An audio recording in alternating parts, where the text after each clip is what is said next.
In 1993, Monica Seles was at the absolute peak of her career. At just 19 years old, she had already won 8 Grand Slam titles and had taken over the #1 ranking from Steffi Graf. Her powerful two-handed ground strokes and relentless intensity had transformed women's tennis. She wasn't just winning, she was dominating. But her rise came at a cost. In Germany, where Steffi Graf was considered a national icon, some fans struggled to accept that their champion had been overtaken. Among them was a man named Günter Parche, a factory worker whose admiration for Graf had crossed the line into obsession. On April 30th, 1993, Seles was competing in the quarterfinals of the Citizen Cup in Hamburg, Germany. It was a routine tournament match. She was facing Magdalena Malieva, and, as expected, Seles was in control. During a changeover, she sat on her bench near the baseline, sipping water and focusing on the next game. That's when it happened.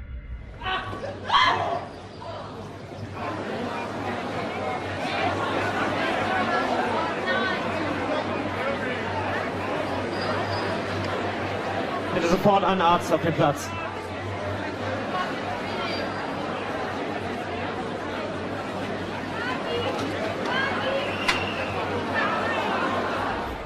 Without warning, 38-year-old Günter Parche rushed down from the stands. Approaching from behind, he leaned over the courtside barrier and stabbed Seles in the back with a 9-inch knife, piercing her just below her left shoulder blade. The attack lasted only seconds. Seles screamed and collapsed. The stadium fell into stunned silence. Players, officials, and spectators froze in disbelief as security tackled Parche to the ground. Blood quickly soaked through Seles' shirt as medical personnel rushed onto the court. She was transported to a nearby hospital. Miraculously, the wound was not fatal. The blade had missed her spine and vital organs by mere millimeters. Physically, she recovered within weeks. But the damage went far beyond the wound itself. In the days that followed, Parche revealed his motive.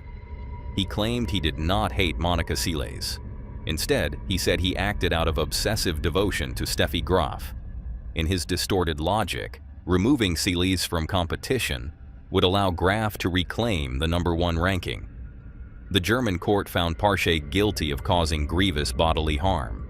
However, he received a suspended sentence and avoided prison time. The judge cited mental health concerns and accepted Parche's claim that he had not intended to kill Seles. The decision was widely criticized. For Monica Seles, the psychological impact was devastating. She developed severe post-traumatic stress disorder and a deep fear of large crowds, an almost impossible burden for a professional athlete whose career depended on performing in packed stadiums. She stepped away from tennis for more than 2 years. 1996 Australian Open, but she was never again the unstoppable force she had been before the attack.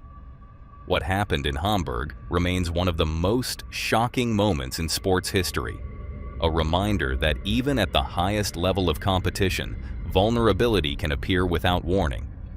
A career that once seemed destined to break every record was permanently altered in a matter of seconds. Monica's attacker made a deliberate choice, but in the next case, what went wrong may have been pure instinct. Quick interruption. If you're enjoying this video, why not hit that subscribe button? We're on a mission to hit 500,000 subscribers, and when we do, 3 lucky fans will win a limited edition CreepyVids hoodie or shirt. Right now, 61.4% of you watching haven't subscribed yet.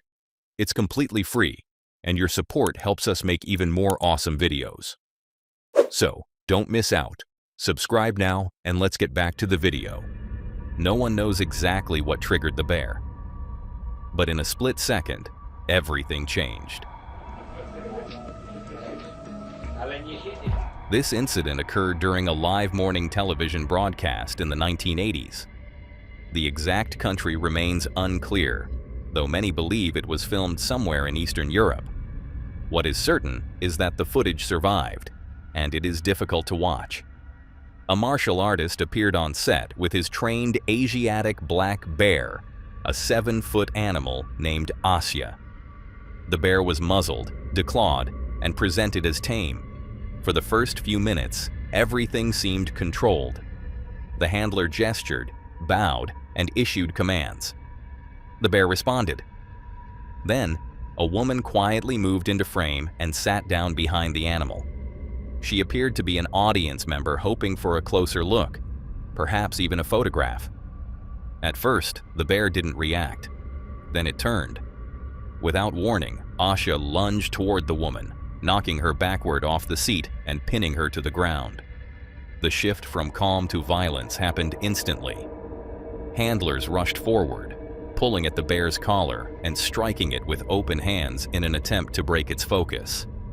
Another man tried to intervene and was thrown aside. The studio descended into chaos as camera operators scrambled to get out of the way.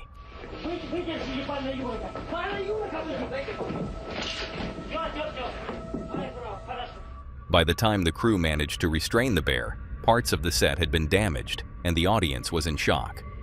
Remarkably, both the woman and the man who attempted to help survived. Because the bear had been declawed and muzzled, it was unable to inflict the kind of injuries typically associated with an attack of that size.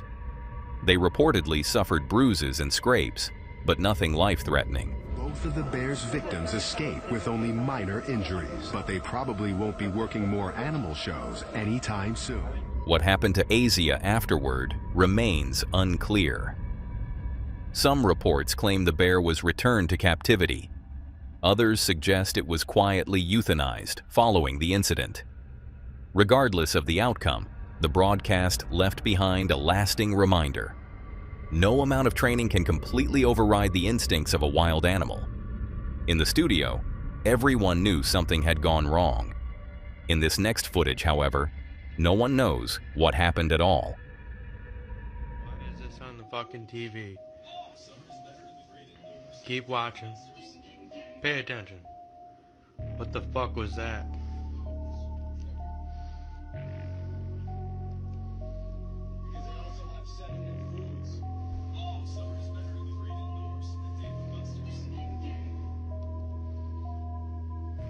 What the fuck is that? This strange image that appeared during the commercial break is difficult to verify, mainly because only a single clip of the incident seems to exist online. That alone raises questions about its authenticity.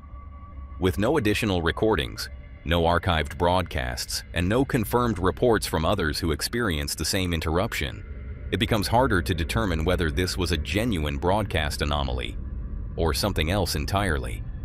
In the TikTok video, a man is recording his television while watching Impractical Jokers on True TV. Everything appears normal at first. The show cuts to a commercial break, and a standard Lowe's advertisement begins playing. But then, without warning, a disturbing image flashes onto the screen. What appears to be a girl with her face almost unnatural looking, shown briefly in a way that feels out of place and deeply unsettling. The image remains visible for only a few seconds before the commercial resumes as if nothing happened. After seeing the clip, I searched for any discussion, forum posts, archived complaints, reports of a possible broadcast hijacking. Anything that might explain how an image like that could interrupt a national commercial feed. But I couldn't find a single credible mention of it happening anywhere else. No technical breakdowns, no news coverage, no other recordings from viewers that night. And in some ways, that absence of information makes it even more disturbing. If this were a confirmed broadcast glitch, there would likely be multiple things to find about it online. If it were a known hijacking, there would be documentation. But instead, there's just this one clip, and a wave of online reactions from people who felt the same unease watching it. So what was it? A clever edit? A technical malfunction? A localized signal interruption? Or something deliberately inserted? With no official explanation and no second source to confirm it, the uncertainty becomes part of the mystery. Now, I want to know what you think. Was this a broadcast glitch? or something created to feel exactly like one? Let me know your thoughts in the comments. And while you're doing that, we go all the way back to August 26, 2018 for this next one. The gaming bar GLHF. Good luck, have fun. In Jacksonville, Florida was hosting a Madden NFL tournament. It was the second day of competition, and the venue was crowded. More than 150 competitors and spectators had packed into the space, and the event was being streamed live on Twitch to viewers around the world. What no one inside that building, or watching online, realized was that the broadcast was about to capture the beginning of a tragedy. At approximately 1:30 p.m., an armed man entered the venue and opened fire into the crowd. Just seconds before the first shots rang out, the live stream had switched to full-screen gameplay. Viewers could no longer see the room, but they could hear everything. The sharp cracks of gunfire echoed through the audio feed, followed by screams and confusion before the stream abruptly ended. Inside the bar, chaos unfolded almost instantly. Players dropped their controllers and scrambled for cover beneath small tables or behind arcade machines. Others rushed toward the exits. But the venue was cramped, filled with gaming equipment, wires, and tightly packed seating, making escape difficult. Coincidentally, members of the local firefighters union were training nearby when the first 911 call came in at 1:34 p.m. They arrived within 2 minutes and immediately began administering first aid to victims who had made it outside. However, they were unarmed and unable to enter the building while the threat was still unknown.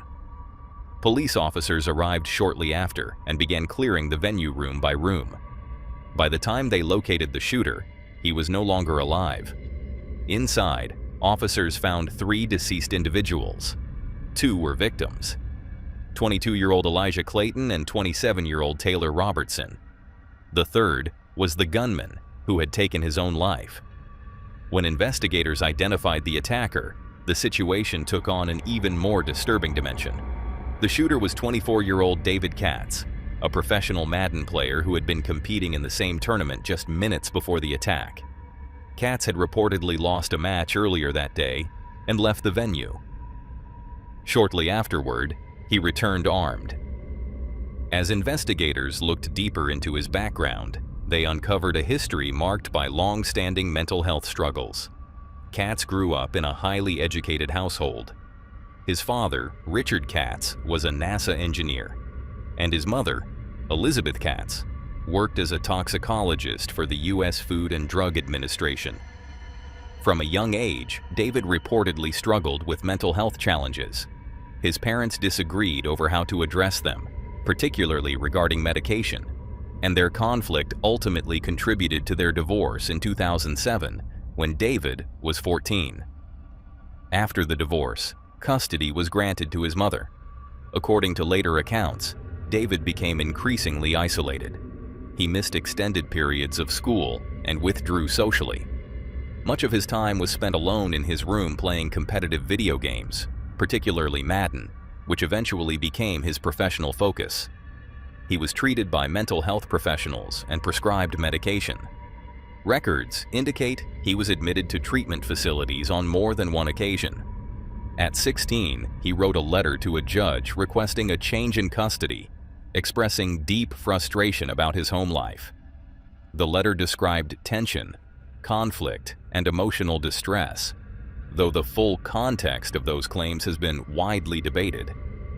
As an adult, Katz was described by some members of the competitive Madden community as distant and difficult to connect with. He reportedly had a strained relationship with Elijah Clayton, one of the eventual victims. Their rivalry had played out publicly at tournaments before.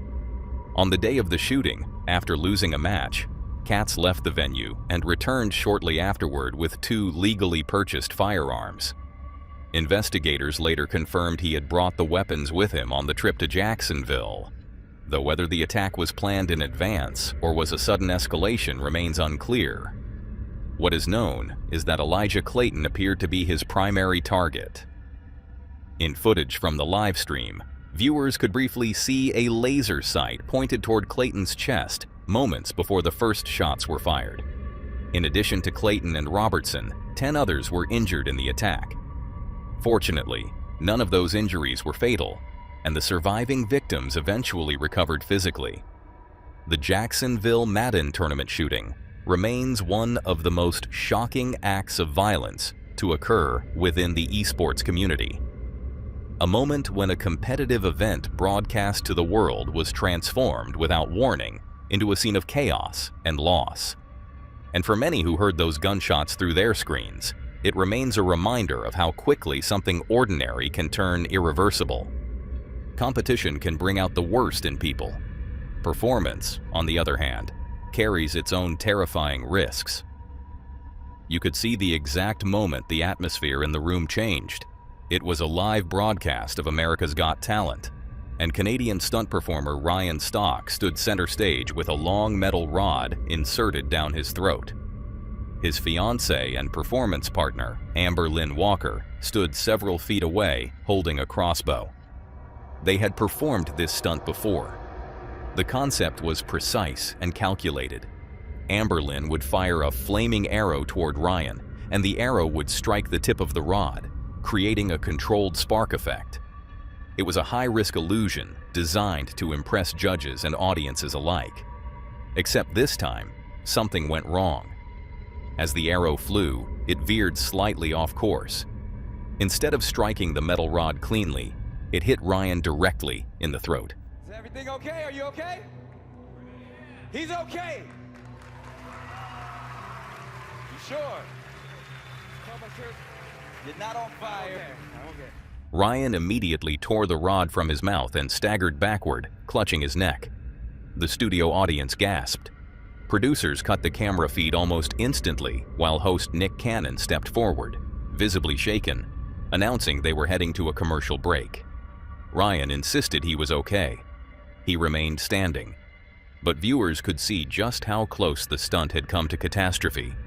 A flaming arrow striking even slightly differently could have punctured his airway, severed a major artery, or caused him to collapse on stage in front of millions. Later, in interviews, Ryan made a statement that surprised many people.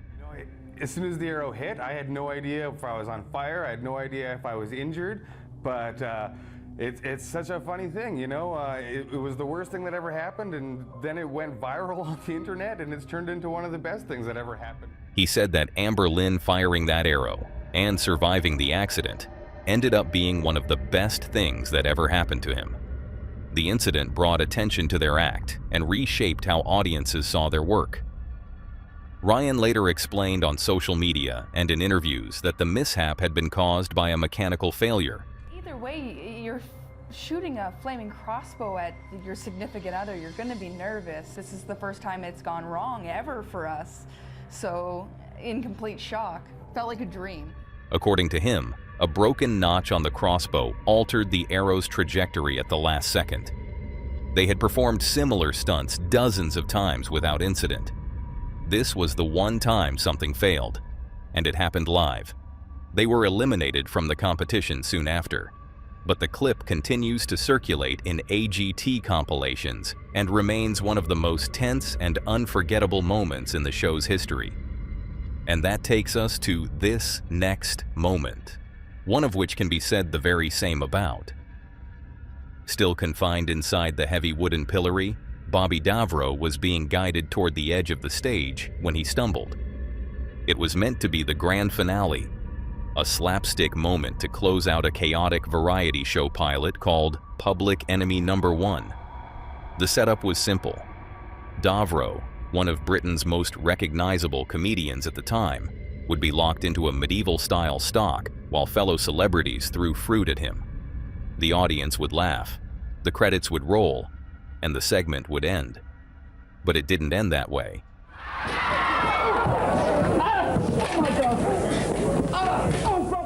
With his head and arms trapped between the wooden boards, Davro lost his footing and fell forward. Unable to use his hands to break the fall, he hit the stage face first, his entire body weight crashing down onto the floor. For a moment, people thought it was part of the act.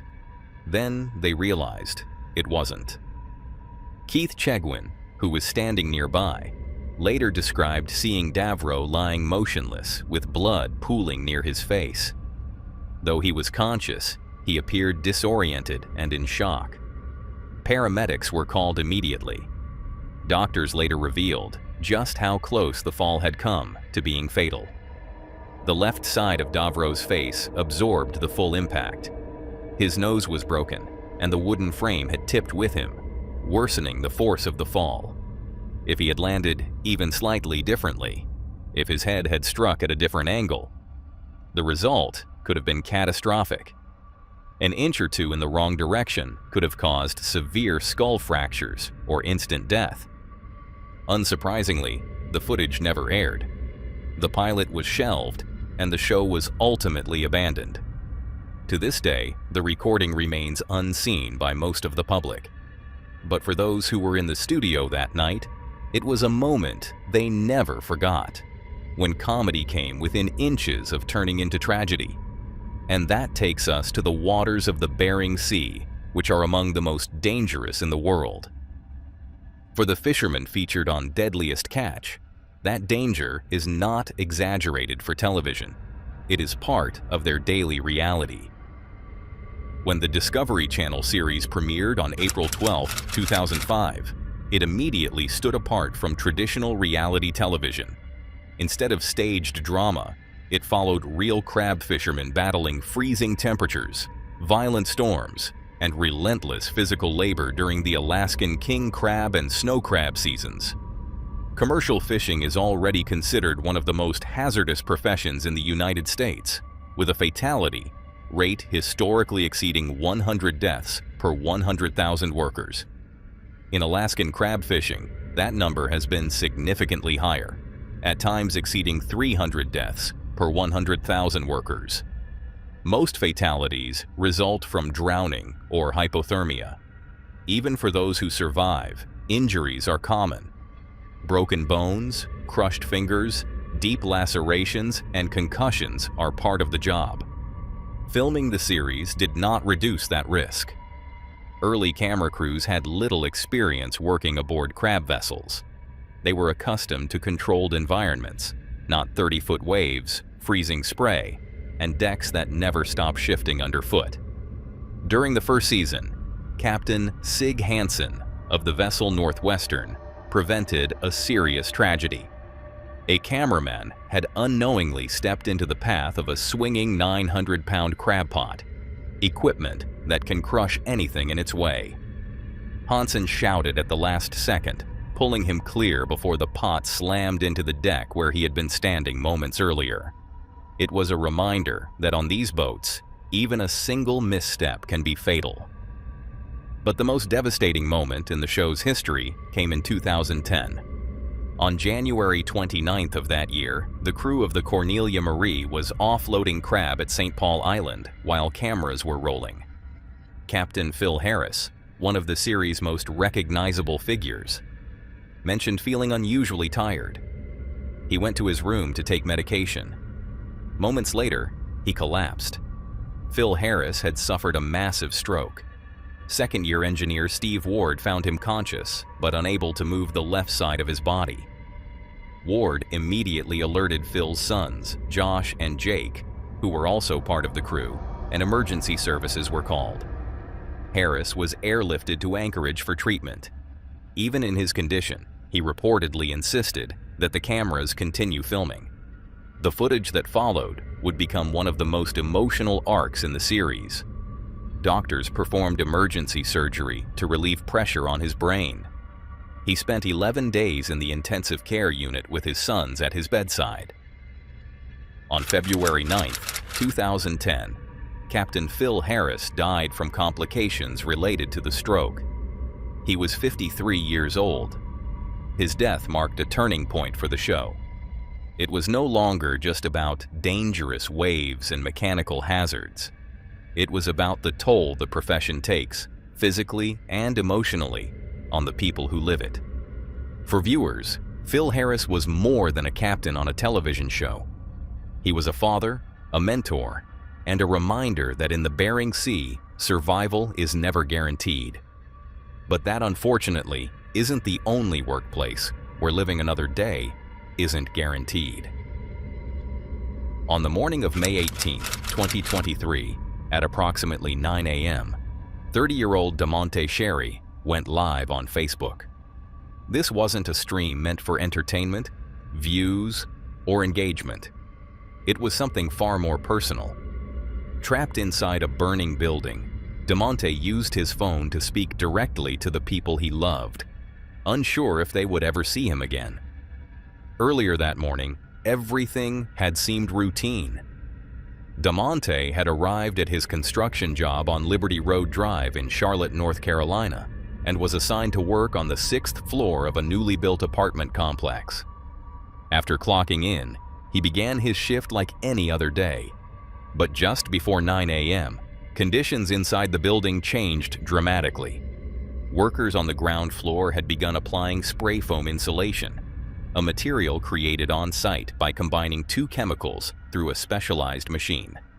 At some point during the process, a stray spark ignited the foam mixture. The flames spread almost instantly. Because the apartment complex was still under construction, much of its wooden framing remained exposed. That unfinished structure allowed the fire to move rapidly upward through the building. Thick black smoke filled the interior, and temperatures in some areas reportedly reached up to 2,000 degrees Fahrenheit. Roughly 100 workers on the lower floors were able to escape before conditions became unsurvivable. More than 90 firefighters were dispatched to the scene, working to contain the blaze and rescue those still trapped. They successfully pulled 15 people from the structure, but DeMonte and his co-worker, Reuben Holmes, were still inside. The stairwells and pathways leading down were engulfed in dense, suffocating smoke. Visibility dropped to almost nothing. Breathing became nearly impossible. With no safe route of escape, the two men were forced to retreat and wait, hoping rescue crews would reach them in time. As the minutes passed and conditions worsened, DeMonte made a decision. He took out his phone and started live streaming. Yo, I'm at South Park right now, at work, and the building on fire, and I can't get out. It's getting harder and harder for them to see us. The footage showed him speaking through smoke-filled air, trying to remain composed while explaining where he was inside the building. The stream served two purposes: a plea for help and a message to his family in case rescue never came. Although fear was evident, he hadn't completely given up hope.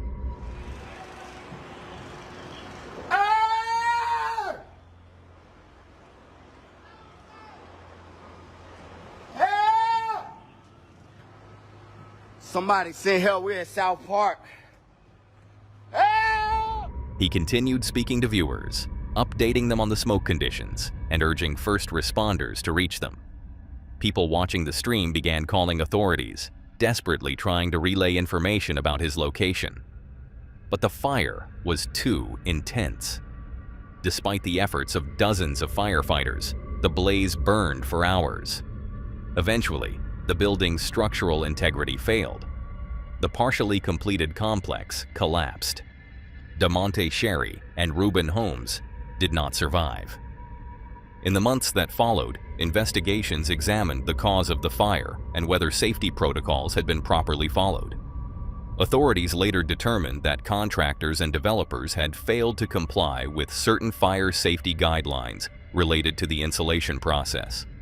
However, the penalties issued amounted to fines totaling only a few $1,000s. A GoFundMe campaign organized for DeMonte's family raised nearly $8,000 to help support his loved ones. He left behind 4 children, but for many who followed the story, and especially for those who watched his final moments live, no amount of financial compensation could ever replace what was lost that morning. What began as a normal workday ended in a live-streamed goodbye. And for the people who heard his voice through a screen, it's a reminder of how quickly everything can change. And that takes us to the morning of February 4th, 2006. February 4th, 2006, tens of thousands of people gathered outside the PhilSports Stadium in Pasig City, Philippines. Many had arrived before sunrise. Some had been waiting overnight. Others had camped outside for days. They were there for a single opportunity, a chance to attend the live taping of Wowowee, a wildly popular variety and game show broadcast on ABS-CBN, one of the country's largest television networks. Wowowee wasn't just entertainment. For many viewers, it represented hope. The show was known for giving away large cash prizes, vehicles, taxis, and other rewards that could dramatically change someone's life. For people struggling financially, appearing on the show wasn't just exciting, it was potentially transformative. This particular taping marked the show's first anniversary. Producers had promised even bigger prizes than usual, including a grand reward of 1 million pesos, an amount that could mean financial stability for years. By sunrise, more than 30,000 people had gathered. The stadium, however, was not designed to handle that number. The indoor arena where the show was filmed could only accommodate a fraction of the crowd. The football field outside had been designated as a holding area for overflow attendees. On a typical day, Wowowee drew about 5,000 audience members. This time, the turnout was nearly 6 times that. At around 6 a.m., organizers began distributing tickets. Word spread quickly through the crowd that the entry had started. People who had been waiting for hours began pushing forward, afraid that if they didn't move quickly, they would miss their chance. Those near the front were being allowed inside. Those farther back felt the pressure building, physically and emotionally. Pushing turned into shoving. The tightly packed mass of people began pressing forward as one. Security guards, overwhelmed by the swelling surge, made the decision to close the gates in an attempt to regain control. Instead of calming the situation, it intensified it. The people at the back continued pushing forward, unaware of what was happening at the front. Metal barriers meant to guide the queue collapsed under the strain. The stadium entrance was positioned on a sloped driveway, a detail that proved catastrophic. As the crowd surged downhill, people began losing their footing. When the gates finally gave way under the pressure, those at the front fell. Some collapsed from exhaustion. Others were simply knocked down. But the thousands behind them could not stop. They were being pushed by sheer force. The crowd crush had begun. Within moments, what had started as excitement turned into panic. People screamed for help. Some were trampled. Others suffocated beneath the weight of bodies pressing down on them. The incline made it nearly impossible for those who had fallen to climb back up. Security personnel attempted to halt the surge, but the movement of the crowd had become uncontrollable. By the time the chaos subsided, 73 people were dead and more than 800 were injured. Most of the victims were middle-aged women and elderly individuals, many of whom had come hoping for a chance at financial relief. Initial reports mistakenly placed the death toll at 88 due to double counting during the confusion. The official number was later confirmed as 73. Inside the stadium, the anniversary celebration never took place. The show was immediately suspended, and ABS-CBN canceled the event. In the days that followed, survivors recounted the horror. Some said false shouts about bombs spread additional panic. Others described being lifted off their feet entirely, carried forward by the pressure of the crowd without any control over where they were going. ABS-CBN publicly apologized and offered to cover funeral and medical expenses for the victims' families. The show's host delivered a tearful statement, saying he had not realized the size of the crowd outside. Critics argued that the turnout should not have been a surprise. The show had built its identity around offering life-changing rewards to those struggling financially. When hope is placed in front of tens of thousands of people, and only a few can enter, desperation can grow quickly. What was meant to be a celebration became one of the deadliest crowd disasters in Philippine history. Now that was all for today, folks. If you enjoyed these horrifying clips, click to see more on the video on screen.